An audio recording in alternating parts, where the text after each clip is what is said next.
آپ دیکھ رہے ہیں ایون مشاعرہ میڈیا پر۔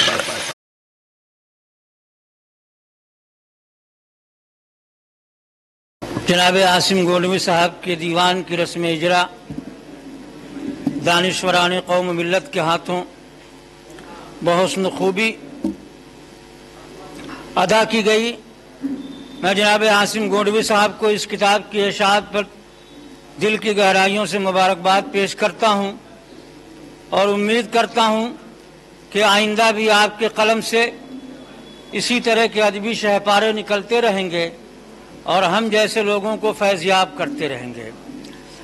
آج کے اس پروگرام کی کامیابی کا سہرا ساجد علی میموریل کمیٹی کو ہے کہ جس نے بڑی ہی خوبصورتی کے ساتھ آج کے اس پروگرام کو آرگنائز کیا ہے، اور آپ یہاں دیکھ رہے ہیں کہ کتنا سکون ہے، سادگی ہے، اور ایک ایسی ادبی فضا ہے کہ ایسی ادبی فضا عموماً شہروں میں کم ہی دیکھنے کو ملتی ہے۔ ایک موقع رہتا ہے کہ جب کسی شاعر یا ادیب کی کتاب کی تقریب رونمائی ہوتی ہے، رسم اجرا ہوتی ہے اور اس کی تقریب منعقد کی جاتی ہے تو اس کتاب پر یا صاحب کتاب پر کچھ نہ کچھ تبصرے بھی کیے جاتے ہیں، کیونکہ اگر کسی کی کتاب پر ناقدانہ نگاہ نہ ڈالی جائے تو اس کی جو خوبیاں ہیں وہ ابھر کر سامنے نہیں آتی ہیں۔ بعض اوقات ایسا ہوتا ہے کہ ہم جو چیز سمجھ رہے ہوتے ہیں اس سے کہیں بہتر چیز اس کے اندر موجود ہوتی ہے، ہم پڑھتے ہیں مگر ہم جان نہیں پاتے کہ اس کی خوبیاں کیا ہیں۔ جب ناقد اسی کو پڑھتا ہے، دیکھتا ہے تو اس کے اندر سے وہ لال و گوہر نکال کر عوام کے سامنے پیش کر دیتا ہے۔ یہ خوبی ہوتی ہے ناقدین کی اور مبصرین کی۔ تو ضرورت اس بات کی ہے کہ آج کے اس پروگرام کے لیے بھی چند ایسے لوگوں کو منتخب کیا گیا ہے جو جناب عاصم گونڈوی صاحب کے حیات و شخصیت پر، ان کے ادبی کارناموں پر سیر حاصل گفتگو کر سکتے ہیں۔ ترتیب کا لحاظ نہ کرتے ہوئے میں بڑے ہی ادب سے جناب الحاج محمد علی نسیم صاحب کو دعوت سخن دیتا ہوں، کیونکہ آپ کو جانا بھی ہے اور آپ بے پناہ مصروفیات کے باوجود آپ یہاں تشریف لائے ہیں۔ کچھ مہمان آپ کے وہاں آئے ہوئے ہیں مگر آپ نے مجھ کو حکم دیا کہ میں ان تمام مصروفیات کے باوجود یہاں وہاں پر آؤں گا اور اظہار خیال بھی کروں گا، تو آپ ہی کے حکم پر میں آپ سے مؤدبانہ التماس کر رہا ہوں کہ سب سے پہلے آپ جناب عاصم گونڈوی کی حیات اور ان کے ادبی کارناموں پر اپنے تاثرات کا اظہار فرمائیں۔ جناب محمد علی نسیم۔ صدر جلسہ مکرمی ابراہیم صاحب، organising committee Sajid memorial committee کے جنرل سیکرٹری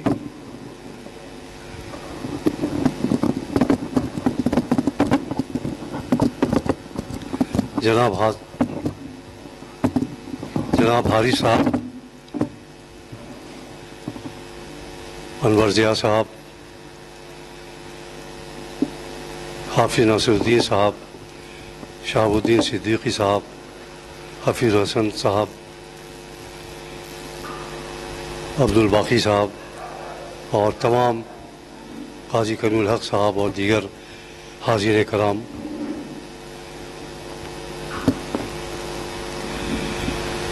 شام ہی سے گوش بر آواز ہے بزم سخن، شام ہی سے گوش بر آواز ہے بزم سخن، کچھ فراق اپنی سناؤ کچھ زمانے کی کہو۔ فراق کو میں نے اس وقت علامتی طور پہ پیش نظر رکھا ہے۔ بات ان کے اس شعر میں ایک اس اصول کی ہے کہ شاعر یا ادیب یا مفکر یا دانشور اپنے بارے میں بھی بتاتا ہے اور زمانے کے بارے میں بھی بتاتا ہے۔ زمانے کے بارے میں اس کی تحقیقات ہوتی ہیں، اپنے بارے میں عام طور پہ وہ کچھ کم کہتا ہے، اختصار سے کہتا ہے۔ ہمارے عاصم گونڈوی صاحب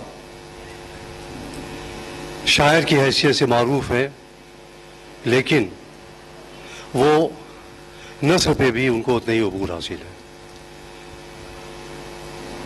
غالب کے بارے میں بھی مشہور ہے کہ وہ بہت بڑے شاعر تھے، لیکن غالب کی نثر اگر آپ دیکھیں تو وہ ان کی شاعری کے قریب قریب برابر رہتی ہے۔ انہوں نے جو خطوط کا سلسلہ شروع کیا تھا غالب نے، تو اس میں انہوں نے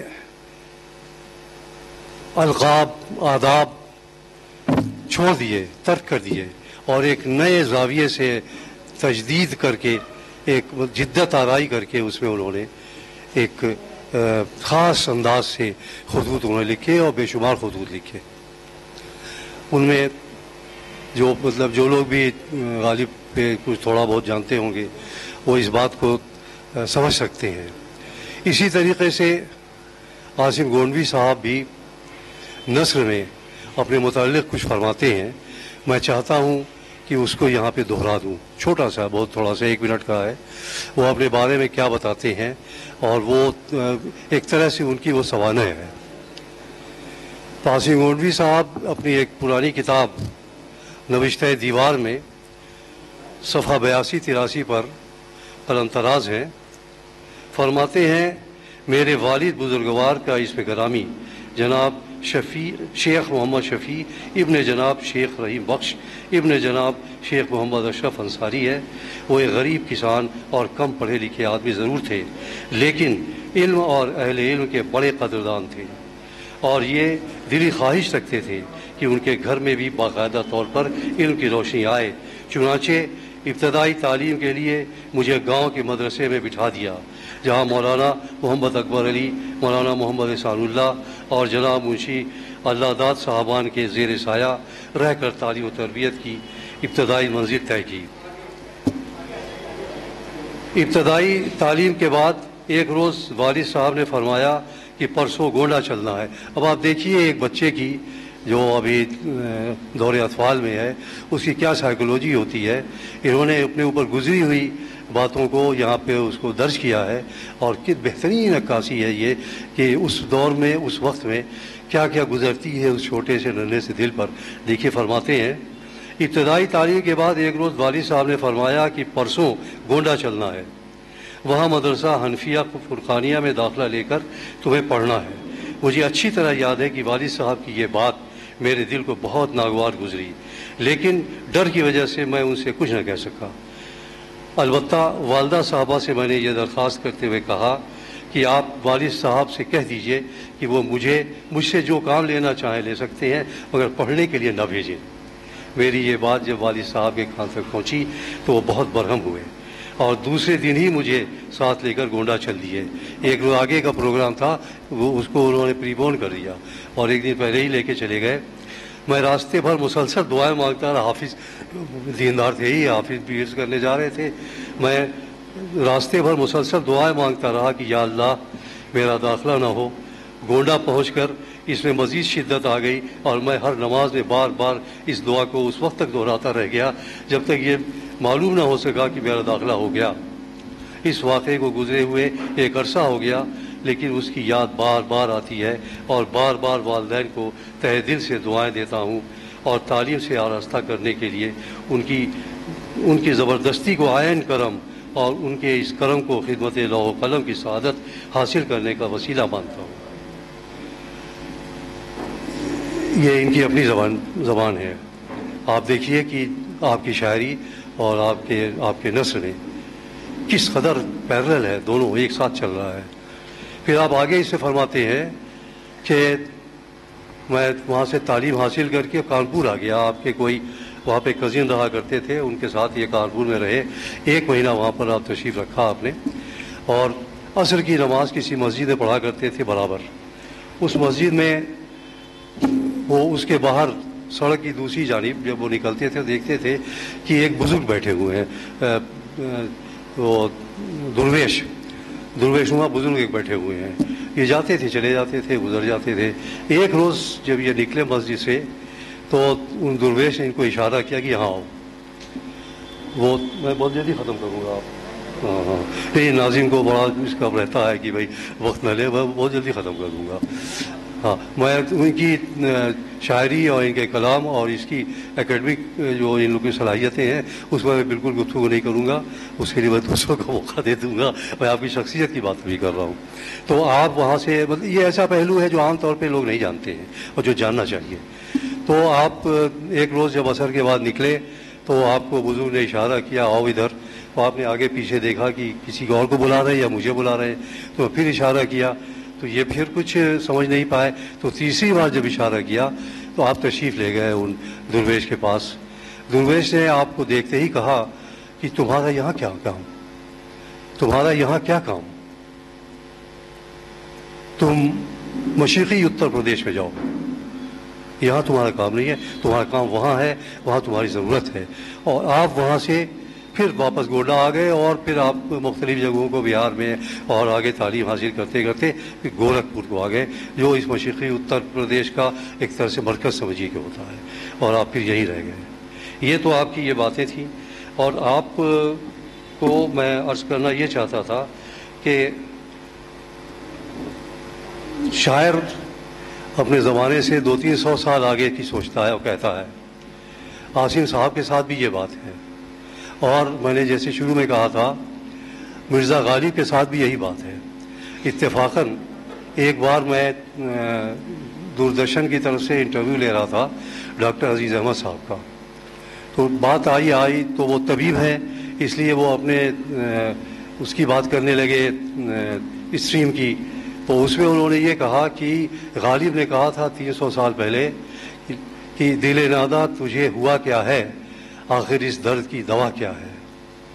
اور پھر انہوں نے یہ خود کہا تھا غالب نے ہی، جا کے بازار سے لے آئیں گے دل و جاں. اور تو یہ ڈاکٹر عزیز نے یہ کہا، اس میں ایک پوائنٹ نقطہ نکالا کہ 300 سال پہلے وہ angioplasty, angiography, heart transplantation, heart bypass surgery, heart surgery, open heart surgery کے بارے میں غالب کو علم تھا.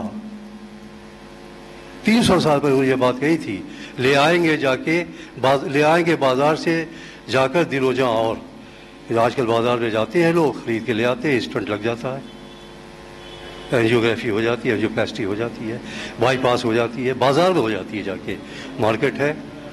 تو یہ میں عرض کر رہا تھا کہ عاصم گونڈوی صاحب بھی اتنی دور دور کی سوچے ہوئے ہیں، اور سوچنے کے بعد آپ نے ایک اتنا بڑا کارنامہ انجام دیا ہے کہ وہ اس میں وہ تاریخی نہیں ہے بلکہ وہ خود اپنے آپ میں تاریخ ہے. تاریخ نہیں ہے بلکہ تاریخ، وہ تاریخ ہے. وہ کہتے ہیں لوگ نا کہ یہ بڑا تاریخی کام کر گئے، وہ تاریخی کام نہیں ہے، وہ تو ہے ہی لیکن تاریخ بھی ہے. اس میں آپ نے ایک کتاب آپ نے چھاپی تھی